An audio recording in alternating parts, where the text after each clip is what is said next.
Olá, boa noite a todos, tudo bem? Hoje estamos aqui na sala do Zoom do Centric, recebendo uma convidada muito especial, a Elisa Oliveira, porque hoje nós estamos finalizando a nossa websérie com um terceiro encontro sobre que propõe escolas criativas, respiram propostas inovadoras e quais são os profissionais que estão, na verdade, os professores que estão realizando essas propostas inovadoras. A nossa primeira websérie, nós contamos, a Elisa está aqui, já vou apresentar ela para vocês, contamos com a participação da Rosimeire Farinelli. Ela falou, Elisa, das práticas criativas na alfabetização e no letramento. Depois recebemos a Andrea Lunardi, que falou sobre as práticas criativas na educação infantil. E hoje nós vamos falar de filosofia para crianças e o pensamento criativo. E aí, nada mais, nada menos que recebemos a Elisa Oliveira, professora de filosofia, graduada em filosofia, em epistemologia, não é? Também em psicologia da educação, é isso, né, Elisa? E há 25 anos desenvolvendo o curso de filosofia para crianças. E tem algo mais inovador do que a filosofia para crianças na escola? Bom, eu e a Elisa somos meio suspeitos, mas eu vou deixar para ela poder também se apresentar. Seja bem-vinda, Elisa, aqui no Centric, nesse espaço do Centric. Agradeço em meu nome, Letícia, e em nome da Ana, que também está nos acompanhando. A palavra é sua. Obrigada, querida. Eu também estou muito feliz em participar, adorei o convite. Estou muito feliz mesmo, porque o trabalho de filosofia para criança é um trabalho meio solitário, né? Então, sempre que a gente encontra pessoas que fazem um trabalho igual ao nosso, ou parecido com o nosso, ou com o mesmo objetivo que o nosso, a gente fica sempre muito feliz em poder compartilhar essas experiências. E eu estou extremamente feliz e grata pelo convite. Ai, que coisa boa. E nós estamos muito felizes com a sua presença, mesmo porque nós estamos aqui em São Paulo, não é isso? No interior de São Paulo. E a Elisa está aonde? Em qual cidade você está? Estou em Ilhéus, sul da Bahia. Nossa, olha só, e a filosofia para crianças encontrando, não é mesmo? As pessoas que se dedicam e que amam isso. Porque até como, na verdade, o próprio Edgar Morin nos diz, né? Que para ser professores nós temos que ser apaixonados. E eu vou falar alguma coisa, tenho certeza que você vai concordar, Elisa, que para ser professor de filosofia, nós temos que ser apaixonados pela filosofia e principalmente por despertar esse olhar filosófico nas crianças, não é mesmo? Sem dúvida, verdade, verdade. Conta para nós um pouquinho como é que aconteceu a filosofia para crianças na sua vida, como é fazer filosofia para crianças aí na Bahia. Nós estamos aqui ansiosos para poder saber.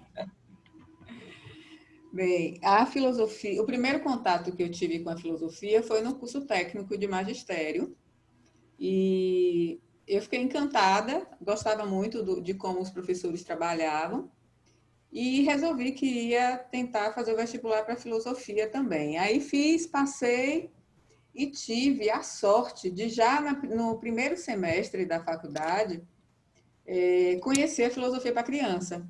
O pessoal que trabalhava na época com a Educação para o Pensar, né, aquele projeto da Educação para o Pensar, esteve na universidade.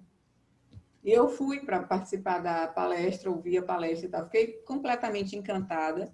Uma escola da cidade vizinha já estava se preparando para trabalhar com a filosofia para criança. Na verdade, as donas da escola são graduadas em filosofia e queriam fazer uma escola com essa proposta, que é o que elas fazem, isso já tem 20 e poucos anos. E, enfim, e eu fui fazendo a minha graduação toda, já voltando o meu olhar para a filosofia para criança, né? Então, todos os filósofos, tudo que eu lia, tudo que eu via, toda a aula, eu já buscava fazer uma adequação de linguagem, já buscava pensar como aquilo poderia ser trabalhado, até onde aquilo poderia ser trabalhado. Estava sempre perguntando para os meus professores, mas eu era sempre motivo de brincadeira, né? Porque ninguém acreditava na filosofia da criança. Sim. Né? E eu era sempre muito gozada, assim, e tal. Enfim, mas eu não me incomodava com aquilo, eu sabia que era uma realidade, eu sabia que tinha como acontecer e me preparei ao longo da graduação para isso.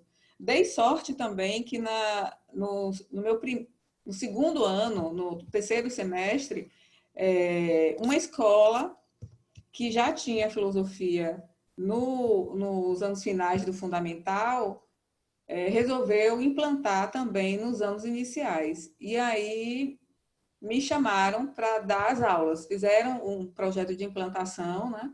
E eu fui para aplicar. Então foi fantástico, porque eu fui fazendo a graduação dando aula. Então Olha eu que ia ali, a né, experimentando na prática, né? Estudando Lippmann, buscando utilizar as novelas filosóficas. Depois eu passei a usar paradidáticos como material para trabalhar, a observação do cotidiano, todas essas coisas, né, que a gente normalmente usa, eu já fui fazendo e tentando ali encontrar o melhor caminho, né, para aquelas turmas que eu tinha, para aquele momento que eu vivia. E fazer filosofia no sul da Bahia, graças a Deus, hoje a gente já tem algum reconhecimento desse trabalho. Algumas escolas trabalham, eu não sei lhe dizer exatamente quantas, mas eu participo de 4 escolas particulares que adotaram meu material e que em uma eu sou coordenadora da área de filosofia, nas outras 3 eu dou assessoria, né, de uso do livro, de como trabalhar determinados temas, e faço formação de professor para temas mais gerais, como criatividade, como a BNCC, né, esses temas. É tão interessante, né, Liz, que você trouxe, você coloca assim, que na filosofia você precisou criar um espaço, criar uma estratégia, adaptar. E é muito legal quando a gente começa da filosofia, e para mim também foi uma grande surpresa, um presente, a chegada do Lippmann na minha vida. O grande desafio era exatamente esse. Não existe um método, um como fazer pronto. Ele é construído diariamente. Eu falo que as aulas de filosofia para crianças é movimento, né? É uma matéria viva. Você entra com uma proposta, com uma ideia, e de repente os próprios alunos conduzem isso de outra maneira. Aqui também em Votuporanga, aqui na cidade do interior de São Paulo, em Votuporanga, a filosofia chegou na minha vida de um outro momento. Eu fui dar aula no ensino superior, fui trabalhar com história no ensino superior, a minha primeira formação é história. Depois fui para a filosofia nos cursinhos pré-vestibulares, que aqui em São Paulo é algo muito forte, e sempre apaixonada pela história da arte. E um dia um grande mestre, né, uma pessoa muito importante na minha vida, de uma escola que eu trabalhava também, trabalho até hoje, estou lá há 12 anos, me fez um convite. Eles iam abrir na Escola Fundamental 2, e eles queriam um projeto de filosofia para criança. E ele falou, vai estudar, né, o Lippmann, vai conhecer o Lippmann. E a primeira vez que eu li o Lippmann, e que ele dizia que as crianças têm olhos e ouvidos para ver e ouvir, e que era possível construir cidadãos críticos e reflexivos, olha, eu fico até emocionada.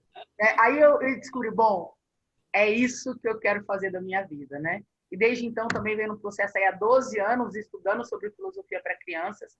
Hoje estou também num colégio em Jales, na cooperativa, desenvolvendo um projeto de filosofia para crianças como professora, para até ter um pouco de matéria viva para poder discutir na formação de professores. Eu falo que eles são meus grandes laboratórios, né? Até da criatividade.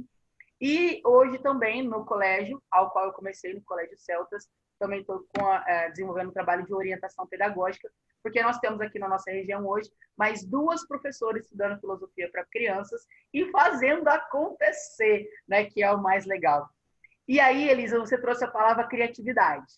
E é muito legal que o Centric, enquanto um centro de criatividade, talvez muitas pessoas não entendam, ele nasceu com o próprio desenvolvimento da proposta do pensamento criativo que Lippmann nos traz. Porque Lippmann diz, né, que o pensamento crítico ele levanta as questões na comunidade de aprendizagem investigativo, né? Eu levanto as reflexões, eu levanto o estado crítico mesmo, crítico do ponto de vista de se colocar, de apontar, de refletir. E o pensamento criativo é a resolução desses problemas e dessas questões levantadas. E a criatividade chegou na minha vida por aí, você acredita? Pelo Lippmann e pelo pensamento criativo. E para você também, então, né? Porque olha só, hoje trabalhando com criatividade, não é mesmo? E você trouxe sobre as novelas filosóficas. É muito bacana a gente até falar sobre isso, porque o Lippmann nos apresenta as novelas filosóficas. E aí na Bahia isso é uma realidade hoje, as novelas filosóficas?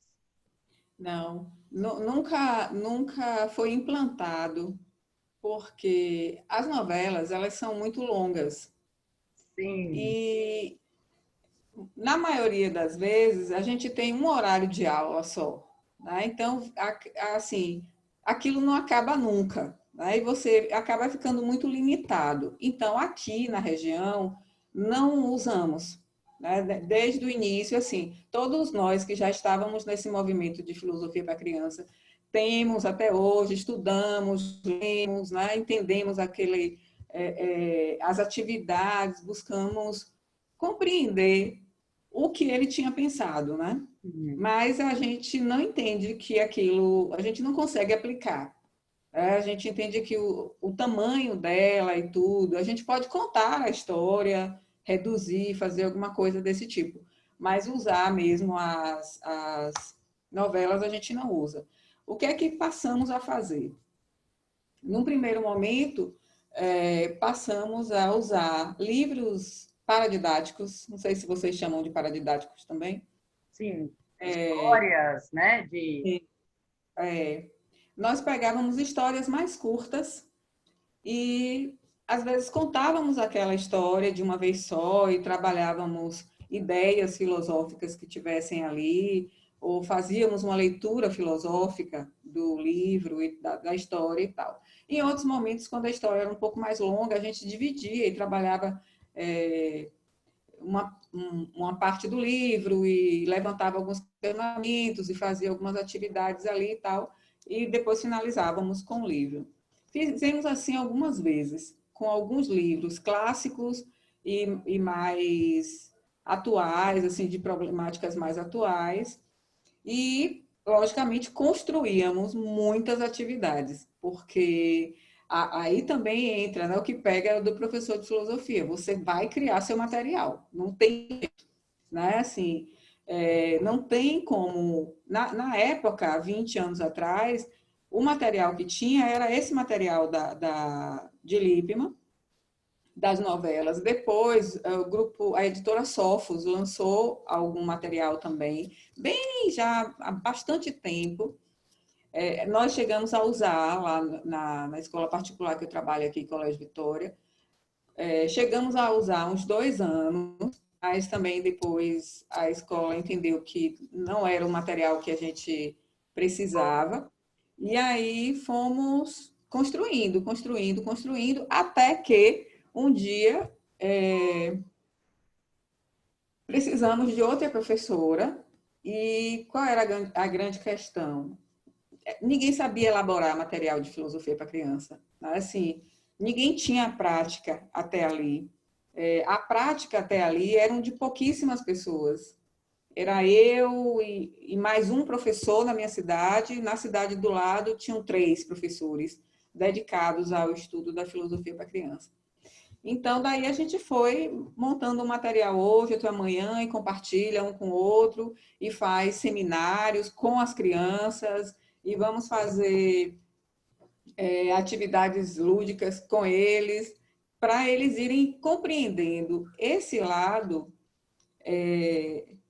de vivência da filosofia, né? Porque a filosofia é colocada num lugar muito teórico, muito literário, né? Muito inatingível, coisa só de gente muito estudiosa e com muita leitura e filósofo, né? E eu acho que a filosofia para a criança, ela desconstrói isso. A proposta de Lippmann é dizer assim, ó, se você pensa, vamos embora, dá para fazer, sim. né? E E aí a vamos gente criar, né? vai, O Lippmann vamos nos convida a criar também, né? Isso que eu acho sim, incrível da filosofia para crianças.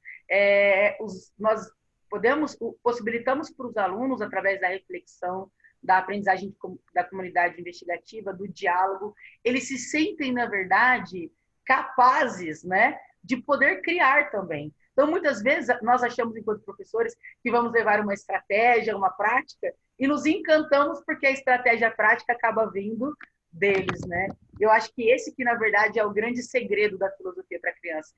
Eu não sei se acontece aí com vocês, mas quando fala assim, eu trabalho com filosofia para crianças. Platão, Sócrates, Kant para crianças, né? Como assim? Não, nós trabalhamos com uma filosofia prática, com a arte do pensar, né? Do construir. E muito legal que isso tudo que você traz sobre as novelas acontece o mesmo aqui. Passamos e vivenciamos exatamente por isso. E muitas vezes, né, mesmo tendo um material, Elise, que nem hoje, você construi um material, você tem um material, um material didático, uma proposta para isso ser desenvolvido. Até eu quero que depois você nos apresente. Mas, mesmo com o material, a leitura desse material e como nós vamos aplicar isso depende muito do grupo, não é? Da comunidade que nós estamos trabalhando, não é mesmo? Vocês sentem isso também? Sim, sem dúvida nenhuma. O trabalho de filosofia para criança não é um trabalho simples, Sim, né? Ele exige uma formação mínima para a gente começar, né? É, primeiro, você tem que ter algum conhecimento de filosofia mesmo, uhum. né? Para você ter condição de relacionar as coisas, né? Porque senão você vê as coisas apenas como elas se apresentam e não conseguem relacionar a nenhum contexto filosófico.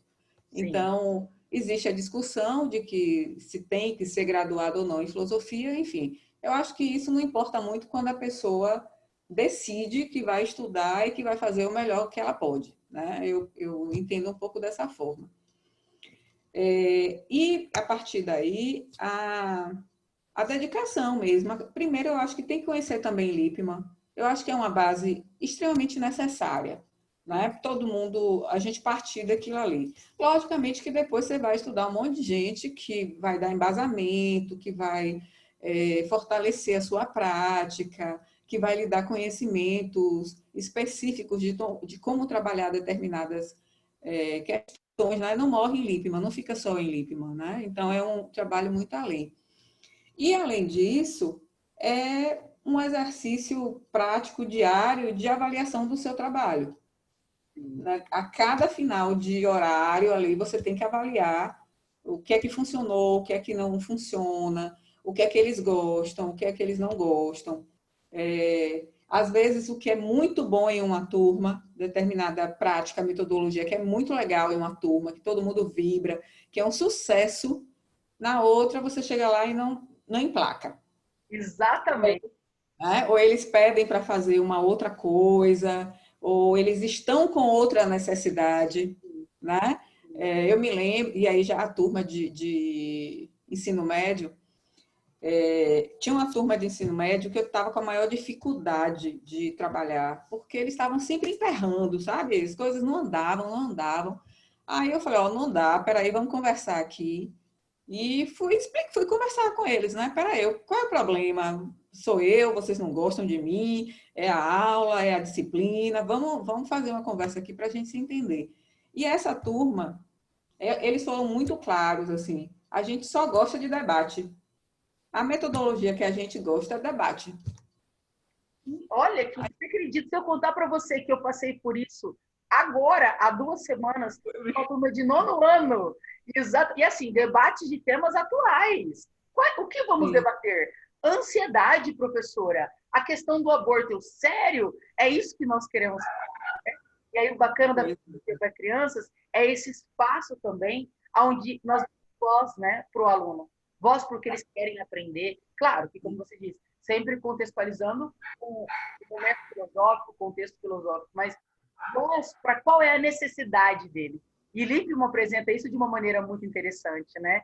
Que, na verdade, as práticas vão vir exatamente da vivência e da necessidade desses alunos, do que eles estão naquele momento, o que é importante para eles naquele momento, né? sim. Tem uma coisa que eu fico muito feliz, assim, esse mês de setembro eu fiz lives com ex-alunos de filosofia para criança. Eles eram crianças nessa época. E hoje são profissionais de áreas muito diferentes. Então, o primeiro foi geógrafo, a segunda é dançarina, o de hoje é arquiteto e urbanista. E, e um MC e a, a Beck dele, que os dois foram meus alunos, né? E vou falar com uma que é maquiadora na próxima semana e finalizo o conjunto de lives. E o que me deixa, assim, passada, extremamente emocionada, é que eles conseguem lembrar de aulas. Sim. Aulas de 20 anos atrás, porque essa turma toda que eu convidei é turma que já está entre 28, entre 25 e 32 anos. E eu dei aula para eles quando eles tinham 6, 7, 8, 9. Né? Então, assim, hoje mesmo, na live de hoje, ele falou, você levava a gente para a Rocinha. A Rocinha era um espaço de pomar e horta que tinha na escola. Né? E eu ia muito para lá com eles, fazia as aulas de filosofia lá. Né? Porque eu me inspirava também naquela ideia dos peripatéticos, né? Peripatéticos.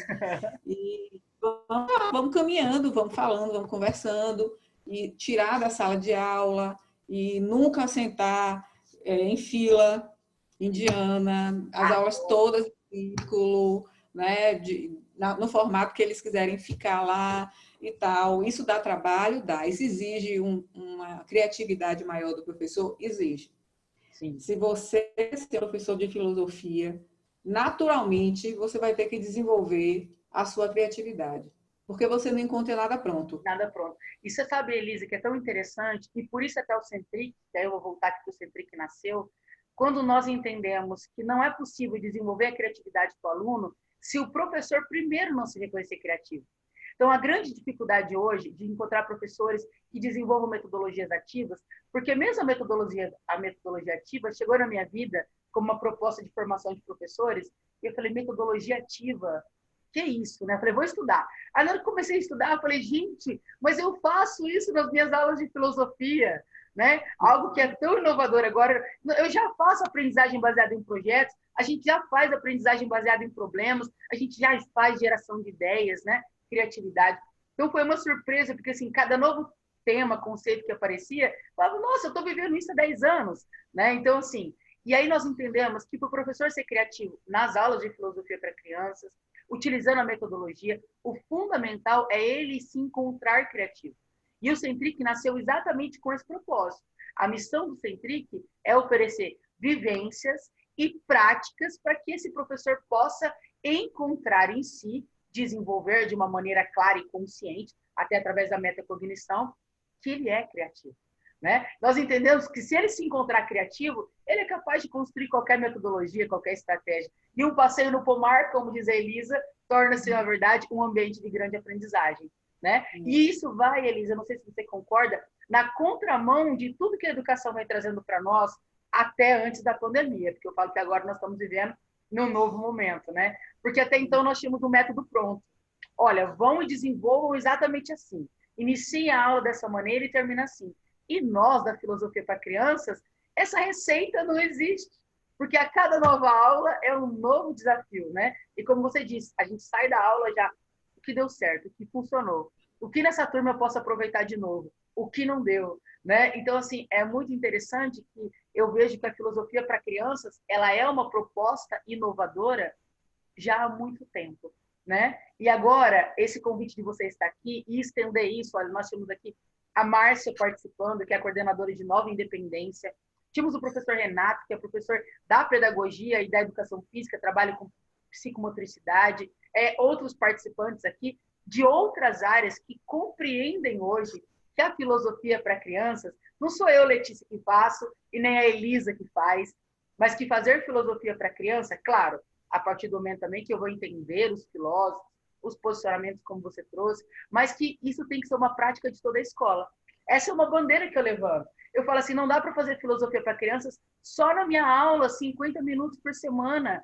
A prática reflexiva, o diálogo, a roda, a construção de novos espaços, isso tem que estar na escola. E por isso até, Elisa, que essa websérie, né, a escola feliz e a escola criativa, é um convite exatamente para que todos os professores possam se encantar com a filosofia para crianças. Até não sei se você está acompanhando que nós estamos aí com o programa das pílulas de criatividade. É um programa, Elisa, que ele vai acontecer durante 60 dias. Só vou contar um pedacinho assim para você poder entender o porquê que ele nasceu. 60 dias de exercício. Então, durante 60 dias, nós vamos disponibilizar o exercício para os participantes que estarão num grupo. Vamos vir para a sala Centric, todas as quartas, para poder discutir o campo teórico e que é importante. Mas o que é mais legal, esses exercícios, eles nascem do laboratório da filosofia para crianças. Então, são exercícios que, durante a prática, apliquei com os alunos, exercícios que os alunos construíram, convite, né, dos alunos à reflexão. Muitos dos exercícios que nós vamos trazer no curso são até propostas de atividades que os alunos mesmos trazem, né, que a gente sabe que eles nos apresentam. Vamos fazer a metodologia do debate, vamos construir uma escultura. Esses dias eles construíram uma escultura na minha aula, um pensador, né? E a escultura deles era, na verdade, de copo plástico e de pedra, mas com o símbolo da interrogação, porque a filosofia para crianças faz perguntas, né? Então, assim, o curso de das pílulas, as práticas para promover a criatividade do professor, nasce do exercício criativo da filosofia para crianças, né? Então, só estou colocando isso para entender como que você traz o professor criativo como, na verdade, o motor dessa escola que transforma. Não é o motor para poder acontecer filosofia para criança. E nós acreditamos que essa criatividade que o Lippmann propôs é o motor para construirmos uma escola transformadora e uma escola feliz, né? Falei bastante, Elisa. Falei bastante. Conta mais, eu gosto de falar. Conta mais um pouquinho. E como que é a questão das perguntas aí? Vocês, nós sabemos que o Lippmann, ele elenca algumas perguntas no método dele, né? Inclusive, ele vai colocar essas perguntas como perguntas subjetivas, perguntas científicas, as próprias perguntas que ele coloca como as factuais. Vocês trabalham com a pergunta? A pergunta, ela é a ferramenta da aula da filosofia para crianças? Sem dúvida. Não é a única ferramenta, né? Mas é uma ferramenta extremamente relevante. Às vezes, a pergunta é a primeira coisa que acontece na aula. A gente já chega largando a bomba lá, né, da pergunta. E às vezes ela é a última coisa, porque a gente encerra e deixa lá o questionamento, né, para que isso gere frutos durante a semana e traga alguma novidade, né, na próxima aula. Mas a gente sempre usa, eu trabalhei muito com o método da comunidade de investigação no início, né, eu fiquei muito centrada naquilo ali, e que foi extremamente importante, porque era uma metodologia já validada e que me deu condições de compreender até onde eles iam, até onde os alunos iam, porque eu não tinha noção disso quando eu comecei, né? Então, assim, eu sabia que era possível, mas eu não tinha ainda visto como que isso era possível, né? E eu fui aprendendo a ver isso e me surpreender sempre demais com as respostas. Para você ter uma ideia, no início eu gravava todas as aulas em áudio, porque eu queria voltar às respostas. As respostas eram muito interessantes, as perguntas que eles faziam também, né? E eu via que as perguntas que eles faziam estavam classificadas por Lippmann ou por qualquer outro estudioso que classifica essas perguntas. Então, eu buscava identificar isso. E foram os anos iniciais do meu trabalho, foram anos de pesquisa, sobretudo, né? Assim, de buscando entender como que aquilo funcionava. E depois eu fui diversificando, fui ganhando mais segurança para como as coisas aconteciam e cheguei na condição de realizar alguns trabalhos grandes dentro da filosofia, dentro da escola, na área de filosofia, que são exatamente isso que você falou, né? Eu sou a louca do projeto, eu amo trabalhar com projetos, amo trabalhar com metodologias ativas. Tive a mesma experiência que você, quando metodologias ativas, quando eu fui ver, isso a gente já faz, né? E fiz muita formação de professor com esses dois conteúdos, né? De projeto e de metodologias ativas, porque, de fato, o modelo conteudista que as escolas trabalham no Brasil é um modelo que não oportuniza você diversificar a sua metodologia, não oportuniza você exercitar a criatividade, nem a sua, nem a do seu aluno, né? Porque é uma demanda de tempo muito grande, enfim. E aí, quando a primeira escola que eu trabalhei foi uma escola que sempre abraçou a filosofia. A dona da escola, é apaixonada por filosofia. Então, ela sempre viu, ela sempre entendeu naquilo ali possibilidades de ampliar o conhecimento dos alunos, né? Indo além das possibilidades de conteúdo das outras disciplinas e tal.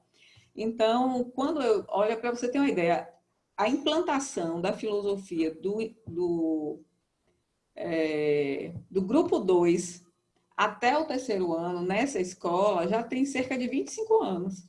Nossa! Toda a escola tem filosofia. Toda. E nunca foi interrompido nesses 25 anos.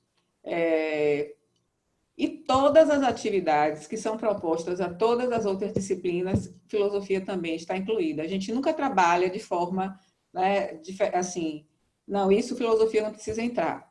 E o trabalho de projeto, que é um trabalho maior, que é de um projeto maior, né? A gente tem 2 grandes projetos ao longo do ano, um em cada semestre.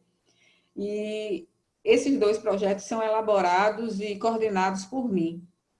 Então, naturalmente, eles são projetos filosóficos. Não teria como ser diferente. Elisa, você está falando, eu estou aqui toda arrepiada, aqui, parece que está repetindo a minha história. É incrível. Ai, você vai contando e fala assim, nossa! Porque é exatamente isso, né? Para a filosofia acontecer, a gente precisa de um gestor apaixonado que acredite nisso. Que acredite, eu falo sempre, que eu sempre fui a professora, que na hora que eu chegava na quadra, os alunos, você chegou, né? E na hora dos projetos também, nós também aqui temos 2 projetos grandes no ano, que toda a escola participa, né? A filosofia, as propostas de reflexão, as propostas temáticas, até como o aluno vai apresentar isso de forma criativa para toda a escola, né? A filosofia, ela, eu não vou dizer que ela está presente, mas é a grande, na verdade, também não quero dizer que é o carro-chefe para não dizer das outras disciplinas, porque eu acho que a filosofia ela tem esse papel de ser o agente da interdisciplinaridade e da multidisciplinaridade dentro da escola, né? Perfeito. Eu acho isso lindo. Eu sempre falo assim, quem que nós vamos convidar? Né? Qual professor que encaixa dentro disso? Olha, eu vivenciei situações de professores que falavam assim, Letícia, eu não gosto de você porque você tumultuou a minha vida, né? No começo da filosofia, que ela chegava, a sala estava em roda, os alunos todos falando ao mesmo tempo.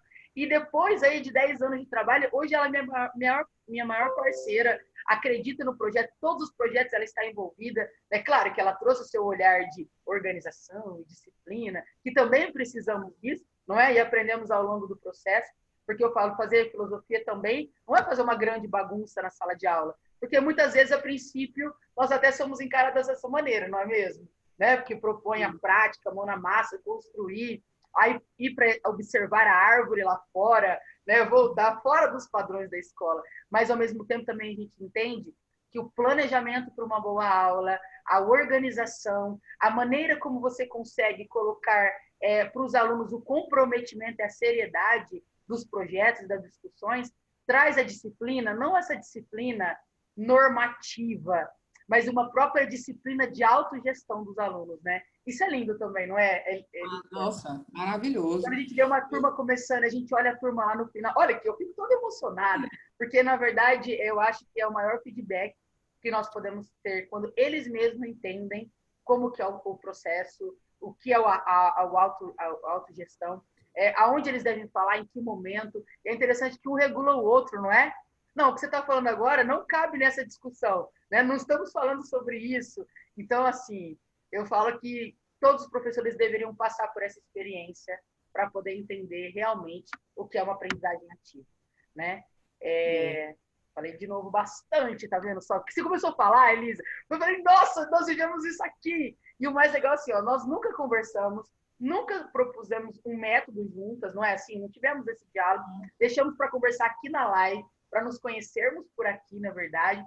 E, ao mesmo tempo, a gente entende que a prática é a mesma, né? E será que essa prática, Elisa, tem uma palavra chamada encantamento?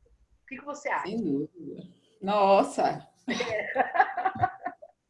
Com certeza. É o que nos mantém, né? Assim, primeiro que você é abraçado pela ideia. Sim. Né? Assim, você é o primeiro de tudo, né? E aí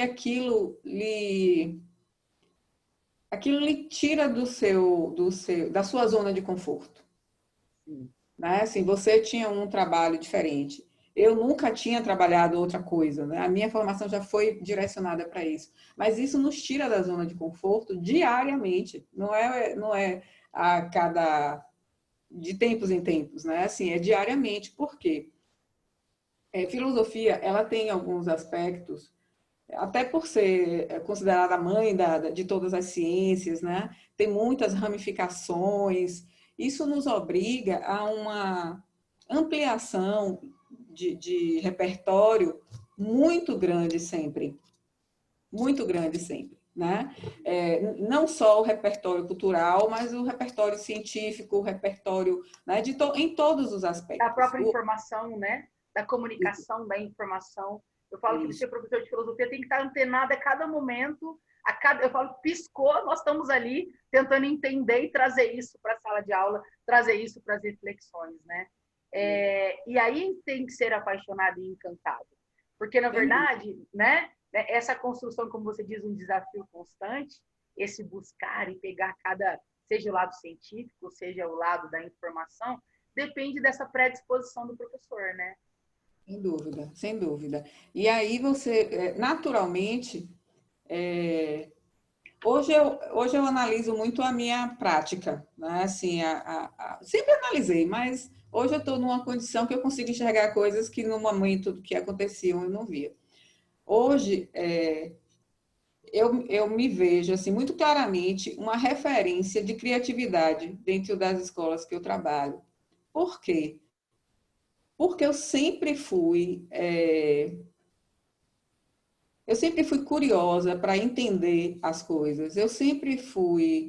Sempre gostei de aprender, sempre gostei de entender as coisas e sempre busquei muito cultura, arte de forma geral. Então isso me dá uma base que me permite fazer trabalhos que vão de ponta a ponta das coisas e consigo relacionar essas coisas. Às vezes eu proponho temas para todas as áreas, né, dentro dos projetos maiores, por exemplo, e a galera da matemática fala, isso não tem nada a ver com matemática. Aí eu falo, sim, mas vocês vivem dizendo que matemática está em tudo. Então vamos, né? Vamos aqui que tem. E eu nunca levo uma proposta se eu não sei ainda com o que ele vai relacionar. Eu nunca levo. Sim. Eu só levo o meu projeto completo quando eu já relacionei todos os temas que podem ser trabalhados naquelas áreas. Isso não chega fechado, porque o professor pode dizer, isso aqui cabe tal coisa que daria um trabalho excelente. Beleza, então vai ficar o que o professor disse. Né? Assim, porque ele já se encantou ali, ele já teve vontade, já fez a relação, vai funcionar melhor. Né? Então, isso nos permite, por exemplo, fazer trabalhos sobre a Comic Con, né? O evento de cultura geek. Uhum. Acredite, eu estou no sul da Bahia e eu consegui, junto à escola, realizar uma Comic Con aqui. Acredite. Como? Você Com pode... os alunos, Como, né? com os alunos enlouquecidos, assim, apaixonados, os professores também, alguns pais, logicamente, né? Não, isso é brincadeira, vai trabalhar com personagem, não sei o quê, com filminho, livrinho, não, isso aí não está aprendendo. Lógico, a pessoa, para entender a educação é ciência, então você tem que entender essa ciência. Sim. E a gente sabe que nem todo mundo entende porque nem todo mundo estudou essa ciência. Né? Então, as pessoas precisam acreditar naquilo que os profissionais da área propõem, né? Enfim. E a gente conseguiu realizar um trabalho magnífico. A gente foi para o centro de convenções da cidade, que é grande, e ocupamos todo o espaço com muito material produzido pelos alunos, com muitas apresentações, com muitas palestras apresentadas por eles e por convidados. No ano anterior, a gente tinha feito sobre o tropicalismo, que já é uma coisa mais distante da maior parte deles, né? Porque eles nem eram nascidos ou alguns nem conheciam ainda Gil e Caetano, apesar de ser uma coisa da nossa cultura super baiana, brasileira, mas né, todos baianos, e isso é muito forte para a gente. eles ficaram apaixonados por conhecerem Caetano, por conhecerem Gil, por conhecerem, porque a gente foi aumentando o campo de possibilidades. Bethânia, o Moreira, esqueci o nome agora. Moraes Moreira. Moraes Moreira, obrigada. E a gente foi ali trabalhando com obras como a obra que deu nome ao movimento da Tropicália, que eu não estou lembrando agora o nome do autor, mas eu vou me lembrar até o final. Então, a gente amplia o leque aí a trabalhar com moda, com o tipo de roupa que era usado por eles, né? E como que essa roupa ela está sendo usada hoje, se ela está sendo usada hoje. Então, a gente amplia num nível assim, e isso só é possível ser feito por uma pessoa que tem cultura. Sim. E que tem, como você disse, essa base de referências que consegue, na verdade, com todo esse conhecimento e informação, conectar uma coisa com a outra. Né? Agora, na verdade, essa conexão, eu acredito, e até o próprio Nietzsche diz isso, né? Que ele diz, quando ele vai escrever sobre o super-homem, eu sempre falo do Nietzsche por aqui, que eu sou, na verdade, tenho o meu pé nas propostas dele, principalmente quando ele apresenta o super-homem e quando ele fala aí das forças ativas, e quando ele diz que a criatividade é exatamente aquele homem que consegue criar um novo conceito. E quando o Lippmann nos convida a entender, a formar conceitos, né, que ele fala que o professor de filosofia é aquele que oportuniza para que os alunos possam, por eles mesmos, construir os seus conceitos, definir os seus conceitos, né? E aí, esses conceitos, eles vão desde conceitos mesmo, de definições de palavras, mas até de conceitos culturais, não é? Olha lá do tropicalismo, dos conceitos dos valores regionais, ou mesmo dos conceitos das práticas digitais hoje, em que os alunos estão vivenciando. Então, eu acho que o campo da criatividade, ele na verdade, sabe uma grande engrenagem? Não tem um monte de rodinha? Eu vejo a criatividade lá no meio, rodando todas essas rodinhas, né? E aí, claro, né, enquanto professora de filosofia, né, eu me encontro no meio disso também, eu experimento da mesma experiência que você, de ser na escola esse que convida, que convoca todos à criatividade, né? Nós fizemos agora um projeto muito legal sobre generosidade. Eu não, os alunos, eu falo sempre. Fala, professora, parabéns. Falo, não, eu só sou mediador do processo. Foram eles que fizeram, né? Eu trouxe um tema para o segundo ano dos anos iniciais, do Fundamental 1 e do ensino fundamental, sobre generosidade. Fomos discutir, trouxe uma novela, um texto paradidático. Aí eu tenho a dona Filó, que também surgiu por um vazio. A dona Filó surgiu porque eu não sabia dar aula de filosofia no primeiro ano. Fiquei desesperada, Elisa, tinha um monte de coisa para trabalhar. Eu saí de lá, meu Deus, e agora? Sempre tinha trabalhado com ensino médio e ensino superior, né? E a dona Filó foi um sonho à noite. Falei, nossa, eu vou fazer um personagem, vou contar histórias filosóficas, né? E aí a dona Filó hoje tem a sua mala de histórias filosóficas e está de uma maneira também, até só depois que aconteceu, que eu consegui linkar as novelas filosóficas com a dona Filó. Então, ela nasceu desse vazio, a criatividade para tentar encontrar um espaço da filosofia e reconstruir novas práticas, né? E dentro, claro, dessa proposta que nós conhecemos do Lippmann.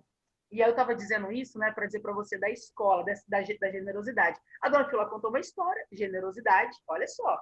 Falamos, discutimos, eles trouxeram, investigaram, compuseram um cartaz. Eu falei, bom, a gente podia mobilizar as pessoas a pensarem sobre isso. Segundo ano, professora, vamos fazer uma corrente do bem? Falei, ótimo! Vamos colar cartazes pela cidade. Elisa, você acredita que eles saíram? Teve aluno que fez 30 cartazes, distribuindo generosidade, convidando as pessoas a serem generosas na cidade. A TV local, uma pessoa, um senhor passeando com o cachorro, viu, chamou a TV local e os nossos pequenos filósofos se tornaram protagonistas do jornal regional, contando e convidando a comunidade para ser generosa. E aí, olha só, eu emocionada de novo. A fala de uma menina, ó, fico até, né, ela dizendo assim, professora, agora nós entendemos que para ser pequenos filósofos, nós não precisamos fazer grandes coisas no mundo, mas é dar o primeiro passo. Né? Aí você fala, puxa vida, valeu a pena, né? Está funcionando, é isso mesmo, né? Eu acredito que está funcionando.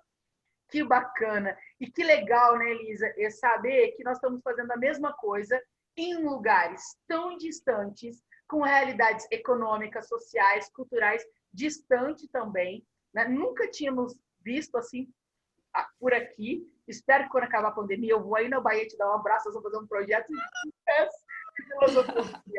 Vamos levar a formação de professores de filosofia para criança como realidade para a escola, né, para que os professores possam entender o papel disso. Vamos convidá-los a estudar filosofia, né? Conhecer o que é o esclarecimento do Kant, né, Elisa? Não é isso? E podemos fazer vários projetos juntos. Eu fico imensamente feliz, porque entendemos, então, que a proposta da filosofia, por mais que eu estudei Lippmann, que você estudou Lippmann, que as minhas amigas hoje estudam Lippmann também, as professoras, mas que o fundamental nós temos que ter dentro da gente, é o que eu falo sempre para elas. Sabe aquele bichinho que não deixa você acabar a aula e falar assim, não, precisa ser melhor. É ou não é? O que eu posso fazer para amanhã ser melhor, né? O que eu posso fazer para que eles possam ser mais ativos, para que eles possam ser protagonistas. E aí a base traz para nós, né, Elisa? Você trabalha com a formação de professores, com a base, com a BNCC, eu também. E aí parece que você está falando para as outras pessoas, vamos lá, os alunos têm que ser protagonistas, todo mundo fica mais cri, cri, cri. Como? Fazendo, né, Elisa? Fazendo o movimento Tropicália, fazendo o movimento no centro de convenções, simplesmente oportunizando para eles um momento onde eles possam fazer, né? Nossa, eu estou extremamente feliz por esse momento. Verdade. Eu queria que você falasse um pouquinho sobre o seu material, os livros, a sua proposta, até para poder convidar a todos a conhecer esse material, que eu acho que é extremamente rico. E como eu disse, que esse seja um convite que se estenda não apenas aos professores de filosofia, né, mas também aos professores que entendem que a prática criativa, que a prática reflexiva é importante. Né? Então, conta para a gente um pouquinho sobre o seu material, o que propõe, se dá para usar também em outras disciplinas, o seu contato para poder acessar esse material. Depois nós vamos colocar lá na live todos os seus contatos para as pessoas também terem acesso a esse material. Conta para nós dos livros, de como foi escrever esse livro. Bem, o material nasceu da necessidade. Foi a primeira coisa, assim, né? Então, a gente, ao longo de muitos anos trabalhando, a gente vai elaborando boas coisas e depois vai perdendo, vai ficando para trás, muda de computador e aí você perde arquivo, né? Assim, enfim. E aí, uma hora, ia chegar uma professora nova na escola para trabalhar com filosofia. E ela disse, pelo amor de Deus, me ajuda, porque eu não sei o que fazer. Ela era pedagoga, não tinha estudado filosofia. E aí eu falei, ó, vou aqui tentar organizar um conteúdo para você e tal. E aí o livro nasceu assim. Eu entreguei as primeiras cópias a colegas de todas as áreas, assim, da matemática, da português, natureza, entreguei para todo mundo e pedi, ó, avalia aí de verdade, me disse o que é que tem errado, o que é que você discorda, o que é que não tem a ver e tal. E aí a gente foi fazendo esse ajuste. Ele não é um livro convencional, nem poderia, né? Porque a filosofia ela não é convencional. Então, ele não traz textos longos para você trabalhar ao longo ali da unidade e tal. Ele traz ideias e ele traz alguns exercícios. Eu sempre digo nas formações, o texto é do professor. Quem vai construir o texto para usar esse material é o professor. Né? Primeiro que você sempre vai querer, nenhum texto que a gente pegue nos atende 100%. Né? A gente usa como recurso, logicamente, vários textos, e isso é extremamente importante, mas nenhum nos atende 100%. E a minha ideia realmente não era entregar um conteúdo pronto para ser repetido. Eu não acredito nisso. Então, não tinha como fazer isso. Né? O que é que eu pensei para aquele material? Professor, a partir desse material aqui, ele pode nortear um programa para ele trabalhar naquela série, naquele ano, e ele pode construir as suas aulas da maneira como ele achar melhor. E aí ele tem lá uma atividade proposta para aquilo, ou ele tem uma provocação que pode levar aquilo. Ele tem uma ideia, mas ele não tem uma aula pronta. Porque eu também não acredito nessa possibilidade, né, de entregar uma aula pronta. A gente sabe que a gente prepara uma aula para 2 turmas e a gente sabe que em cada turma sai diferente, então imagine com realidades tão diferentes, né? Na verdade, uma E eu aula acho que pronta iria até contra, perdão, né? A aula pronta iria até contra a própria proposta da filosofia enquanto uma aula em movimento, né? sem dúvida, sem dúvida. Então, eu escrevi primeiro essa coleção aqui, que é o Aprendiz de Filósofo, que é para alunos do Fundamental 1, né, das séries iniciais, onde eles têm, basicamente, assim, uma fábula, é o texto mais longo que a gente tem, sempre inicio com uma fábula. Tem atividades de lógica, tem atividades, tem sempre um conteúdo de estética, um estética, um de lógica, tem um filósofo, a ideia de um filósofo, pelo menos, né? E ele é dividido dessa forma. Então, a gente vê um pouco de história de um filósofo, de um mito, de lógica, ética e estética. É o que estrutura esse trabalho. Um pouquinho de cada, né? Porque a gente tem que ter espaço no nosso programa para o interesse dos alunos que surgem no dia a dia. Sim. Então, assim, hoje eu estou fazendo uma aula sobre o mito da caverna, por exemplo, e na semana seguinte eles querem, ou eles já terminam essa aula pedindo, relacionando isso com outro conteúdo, que às vezes eu nem relacionei, mas que eles alcançam, né? E aí eu não posso perder isso. Eu tenho que aproveitar esse interesse. Sim. Né? Então, a minha aula, se eu já tenho uma aula preparada para a semana que vem, ela vai ser, vou empurrar um pouquinho para lá e vou preparar a aula dentro daquilo que eles estão querendo, dentro da proposta que eles trazem. Né? Então, eu não tenho como entregar um livro dentro do modelo normal de livro. Né? Assim, não cabe, seria uma verdadeira loucura, uma contradição, inclusive, da minha parte.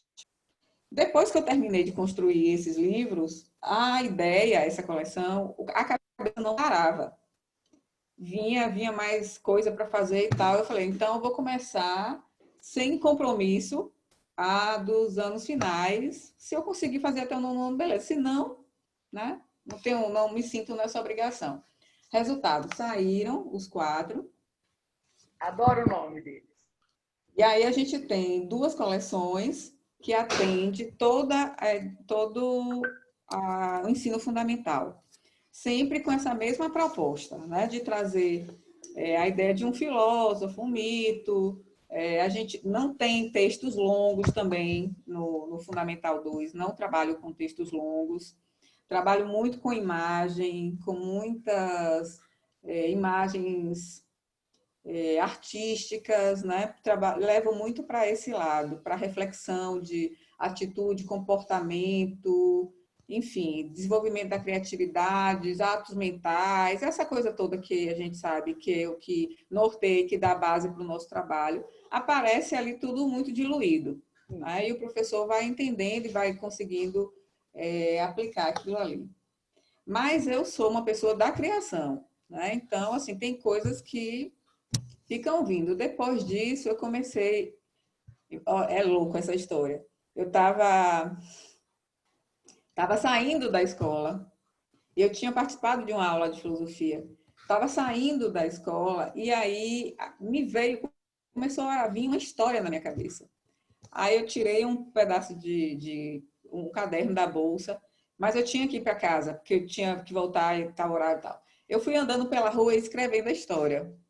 Quando Ai, eu cheguei em casa, de jeito fui descendo a ladeira, porque da escola para minha casa tem um ladeirão. Eu vim descendo essa ladeira e escrevendo. Parava um pouco, escrevia e fui ali e tal. Eu não perco, depois disso, eu não perco, Letícia, a oportunidade de anotar as coisas que eu penso. Porque aquilo ali, no momento de de menos tensão, de menos estresse, vêm excelentes ideias e a gente não anota e esquece. Né? E depois a gente não consegue realizar no nível daquela ideia fresca que veio. E olha que Né? interessante, né? Aristóteles fala sobre o ócio, né, dentro da filosofia. É, O Forsten também traz essa proposta do caderno, da anotação, da geração é, de ideias. E nós é. temos uma certa resistência de anotar. Então, agora nós estamos tendo aqui a Elisa na prova, professores, Anoto, vamos anotar as ideias, né? anoto. E Sim, essa anotação aí da ladeira gerou um livro. nasceu um livro, que é um paradidático, nasceu uma coleção Ai, de meu 8 livros Deus. paradidáticos, cada um a partir de uma citação de um filósofo. Esse primeiro é de Merleau-Ponty. Eu tinha trabalhado na aula uma ideia de Merleau-Ponty. E aí, aquilo veio, eu falei, vou transformar isso, porque tudo de filosofia que eu vejo, eu quero transformar numa linguagem que as crianças possam entender. Né? Porque para mim não faz sentido eu ficar sabendo e não compartilhar isso com eles. E aí, depois de Merleau-Ponty, veio Platão, veio Sartre, uma ideia de Sartre, enfim. Eu tenho 8 livros sobre autoconhecimento, sobre a amizade, sobre a liberdade, não vou lembrar de todos. Esses livros já estão sendo trabalhados, estão na editora, que é a editora parceira que eu trabalho aqui, que é a Editos, a editora da Universidade Estadual de Santa Cruz, que é a universidade aqui do sul da Bahia. E logo, logo, espero que até o final do ano eles estejam aí para a gente compartilhar essas histórias e trabalhá-las muito. Olha aqui, Mas aí. eu estou emocionada e assim, na hora que sair o livro, eu quero receber um livro desse, você me fala que nós vou adquirir e a dona Filó vai contar uma história Já estou feliz. da Oliveira Já super estou combinado. feliz. Já estou aqui ansiosa para poder ler esses livros. Que delícia! Que delícia! Pois é. E aí, assim que eu terminei esse material, eu adoeci. Eu tive síndrome de burnout. Né? Assim, excesso de trabalho porque além de trabalhar aqui em Ilhéus, eu trabalhava em Itacaré. Você já deve ter ouvido falar, né? Eu sou funcionária pública do estado também e eu fazia uma viagem diária de 160 quilômetros e assim, meu corpo não nasceu para isso, eu não me adaptei a isso. Então, eu acabei, ao longo de 5 anos nesse trabalho, no final eu adoeci. E nesse adoecimento que foi extremamente grave, mentalmente falando, né, porque afetou muito minha memória, eu tive depressão, então tudo isso foi muito difícil. Quando eu comecei a melhorar, eu ficava pensando assim, né? Eu não tenho nada da educação infantil, eu não tenho nada da educação infantil. E eu preciso me dedicar para a educação infantil, porque até eu trabalhei inicialmente na educação infantil só 2 anos, e depois eu comecei a coordenar a educação infantil. Então, eu não tenho uma prática extensa de coordenação de educação infantil como professora, né? Só trabalhei 2 anos. Mas eu tenho uma inquietação enorme com aquilo. Por fim, resolvi escrever histórias para a educação infantil. E cada história, cada livrinho vem com um joguinho para ser feito na turma no final. Né? Um baralho, E alguma esse coisa já assim. está pronto, já? Esse material? Não, não tá. Esse está em produção ainda. São 2 livros inicialmente sobre a empatia e de como trabalhar a empatia com as crianças da educação infantil. Porque eles são naturalmente muito egocêntricos ali, né? A questão da idade, tudo e tal. Então, como a gente pode desenvolver isso? Aí eu criei 2 histórias e 2 jogos que eles podem desenrolar, né? Que o professor vai utilizar ao final. Então, assim, a vida é essa, criando, porque a gente precisa trabalhar. Que delícia! E olha, Elisa, eu posso contar uma coisa para você aqui, assim, Pode, duas? pode. Quem me conhece, e até depois eu quero agradecer em especial os meus parceiros de projetos de filosofia para crianças, que foram fundamentais para que isso tornasse realidade na minha vida, sabe que eu também vivenciei a mesma situação que você. Também houve um momento que eu adoeci, também passei pelo mesmo diagnóstico e pelo mesmo contexto. Né? No entanto, eu também Nossa, A mesma história. A mesma história. Por isso que eu quis manifestar aqui. Mas, ao mesmo tempo, foi a criatividade, foi essa motivação intrínseca, essa vontade de estar na escola, de voltar a estar perto dos meus alunos, que fez com que eu conseguisse me curar de tudo isso, ressignificar e voltar a atuar na escola, e de uma maneira ainda, não sei se você vivenciou isso, muito mais ativa, muito mais determinada e muito mais consciente do próprio processo. Né? Que no começo a gente vai fazendo. Então, quando assim, eu voltei com uma clareza muito maior, né, do que eu quero com a filosofia para crianças, de como eu vou projetar cada aula, do que até o produto que eu quero que eles me entreguem também como resposta disso. Então, eu vejo assim que, eu falo sempre, que a criatividade e o autoconhecimento, né, as competências socioemocionais e a filosofia para crianças, sendo a prática de tudo isso, né, o momento onde eu consigo colocar em prática tudo isso, fez com que eu renascesse e ressurgisse. E aí o Centric foi o resultado desse processo. Então, olha só que interessante. O Centric nasceu exatamente desse processo. Então, assim, gostaria de dizer isso, nós tivemos uma conversa aqui tão franca, né? Tão gostosa, não dá vontade nem da gente acabar isso. Eu vou convidar todos os professores para conhecer o seu material. Depois você também compartilha comigo para poder colocar lá na postagem do Facebook, onde estará aqui a live, para eles conhecerem esse material. Convido, assim, eu entendo, então, que o seu material só é possível ser aplicado se o professor for criativo, é isso? Eu preciso desse potencial criativo para poder fazê-lo acontecer na sala de aula? Precisa. E você precisa entender que é um material didático diferente. Sim. Não é o que você está acostumada, de você ter um texto e você vai ler o texto com as crianças e eles vão fazer a atividade, né? Já começa por aí, exige. Então, olha que interessante, né? Então, eu vou pegar um gancho com isso e dizer que o Centric, então, apresenta a proposta para os professores descobrirem esse potencial criativo, inclusive com o curso das pílulas, o programa das pílulas, que é esse programa de 60 dias diários com exercícios para que eles possam entender e dizer, puxa vida, eu sou mesmo criativo, eu consigo aplicar. E aí depois os livros da Elisa, como as estratégias aí para a sala de aula, para filosofia para crianças. Bom, eu gostaria de agradecer imensamente, Elisa, eu não tenho palavras para poder registrar aqui esse momento. Eu quero te contar que eu tenho uma pessoa muito importante na minha vida docente, que é o Cláudio do Colégio Celtas. Ele acreditou na filosofia para criança e me faz ficar até emocionada. E ele acredita até hoje. E hoje eu mandei uma mensagem assim: hoje eu estarei recebendo uma grande convidada, uma parceira da filosofia para crianças, né?